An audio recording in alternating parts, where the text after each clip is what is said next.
Beamy, 34, auto mechanic in a small town, works 6 days a week, hands always smell like oil and brake dust, left shoulder clicks when I stretch it. Doctor says I should take it easy. Don't know what that means. Live alone. 1-bedroom apartment above an old barber shop. Neighbors loud, walls thin, don't care. Learned to sleep through yelling years ago. Got a dog named Diesel. Rescued him from a ditch 4 years ago. He hates everyone but me. Good dog. Routine simple. Wake up, coffee, feed Diesel, go to the shop. Fix things people take for granted. Brakes, belts, lives falling apart slowly. No one notices you unless something's broken. Story of my life. Don't date.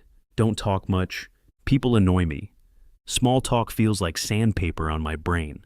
How was your weekend makes me want to disappear. Had a few flings. Never stuck. Too quiet, too gruff, too serious, they said. Good. Then she shows up.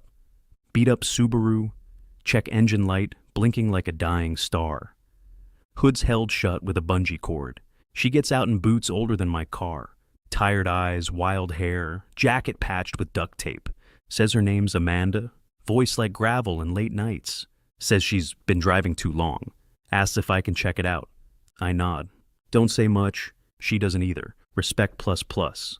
Car needs work. Real work. Gonna take at least 2 days.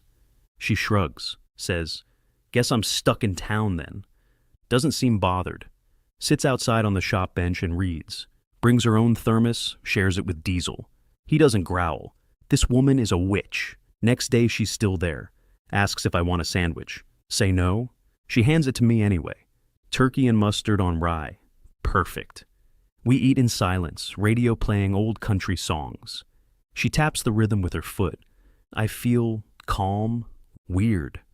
Day 3. Car's fixed, but she's still there. Asks how much she owes. I tell her to just cover the parts. She squints at me. That's not how business works. I shrug. Not really running a business, just fixing stuff. She hands me a crumpled 20 and a bag of homemade cookies. Tells me she's heading west. I nod. Diesel whines when she walks away. Same, she's gone. I go back to my usual silence. But now it feels louder. Dog keeps looking at the door like she might come back.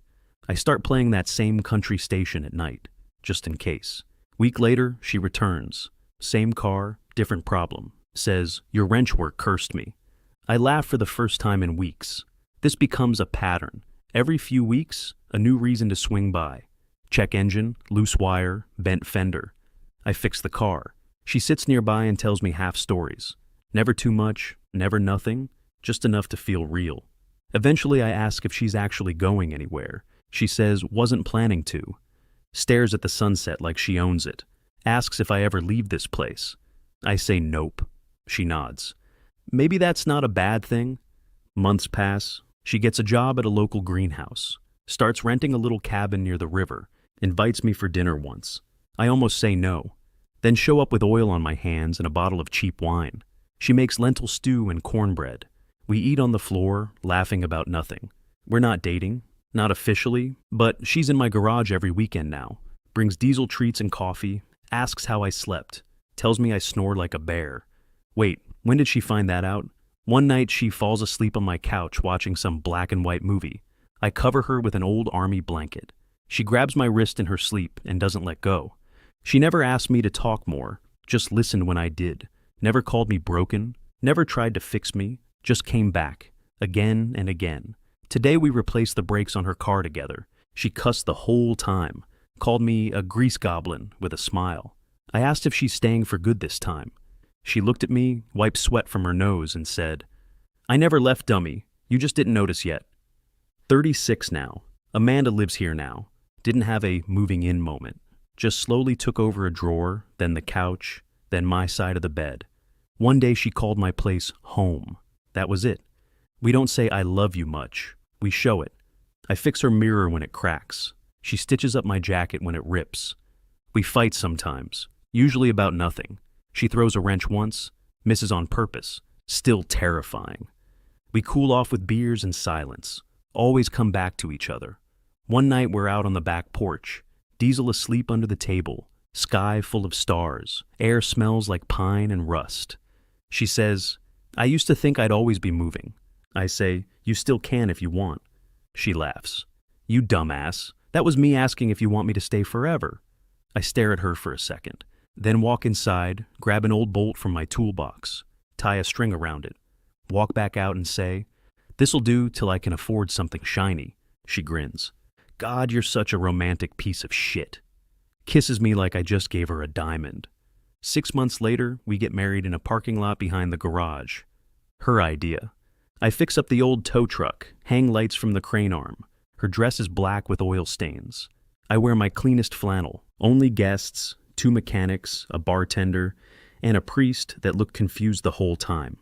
Diesel was the ring bearer. We said vows we wrote on the backs of receipts. She cried a little. I didn't, but close. Married life equals same as before, just with better tax benefits. She starts selling handmade furniture online. I help her build it in the garage after work. Music playing, her laughing when I mess up. Our rhythm becomes sacred. Sunday mornings, slow coffee, dog walks, grocery runs. Tuesday nights, fixing up her shitty Subaru again. Friday equals movie and pizza, always half cold by the time we eat. Never bored, never lonely. Then Diesel gets sick. 14 years old, lungs giving out. Amanda holds him while I sit on the floor, staring at the wall. He dies in her lap. I don't cry right away, but when I do, she doesn't say anything. Just sits there with me till the world stops shaking. Months later, she brings home a mutt with floppy ears and too many teeth. Calls him Checkers. I protest. He chews through my boot the first night. I fix it with duct tape. He sleeps at my feet now. Good dog number 2. One morning, I wake up and smell pancakes. She's dancing in the kitchen to some blues track. Checkers howling along. Sunlight through the window, warm and stupid and perfect. She looks at me and signs coffee with one hand, still stirring batter. We're not fluent, but we learn some signs together, just in case life ever gets louder than we can handle. 47 now, hairline losing the fight, but holding the line, working at the same shop, now own it, never planned to, just outlived the boss and didn't leave. Amanda runs her woodworking full-time, sells weird tables to people on Instagram who call her a forest witch. She's thriving, and still swears like a pirate when she drops a hammer. Love that woman, have a daughter now. Nora, 8 years old, chaos incarnate, already smarter than me, asks if cars can feel pain. Once named a socket wrench Mr. Clanky, and cried when I used it on a rusty bolt. Every morning she helps me feed the dog. Checkers too. Original Checkers is buried under the old pine. Every night she demands bedtime stories where the princesses build their own castles. Amanda teaches her how to sand wood and hold a chisel. I teach her how to rotate tires and not get scammed by anyone who calls themselves Kyle. Parenting's weird. Some days it's pancakes and cartoons. Some days it's, why is she crying? She bit her own foot. But we're a team. Argue sometimes. Burn dinner once a week. Laugh so hard we almost dropped the plates. Had a health scare last year. Tight chest, dizzy, thought it was a heart attack. Wasn't. Just anxiety and bad posture, apparently. Amanda lost her shit anyway. Screamed at me for not going to the doctor sooner. Then cried into my shirt when I came home. I told her I wasn't going anywhere. She said, you better not. Who the hell's gonna fix my bandsaw? We don't celebrate anniversaries fancy. Just sit on the porch with beers and remember the night she threw a wrench at me. Every year I give her something small. Once gave her a wrench engraved with still married, still dangerous. She keeps it by the bed. Romance. Nora asked me the other day, were you scared when you married Mom? Said terrified. She laughed, asked why I did it then. Told her, because she stayed, and I wanted to keep being the guy worth staying for. She nodded like she understood, probably didn't. But one day she will, be me, 47, husband, dad, mechanic, tired, quiet, not much for words, but house is warm, family strong, dogs fat and happy. Wife still makes the best cornbread in town. Daughter thinks I'm some kind of superhero because I can lift tires with one hand. Not bad for a guy who used to think he'd die alone in a silent garage. Sometimes I wake up in the middle of the night, hear her breathing next to me, see the outline of our kids' drawings taped to the wall, feel the weight of all the years behind us, and all I can think is, We made it. God damn, we made it.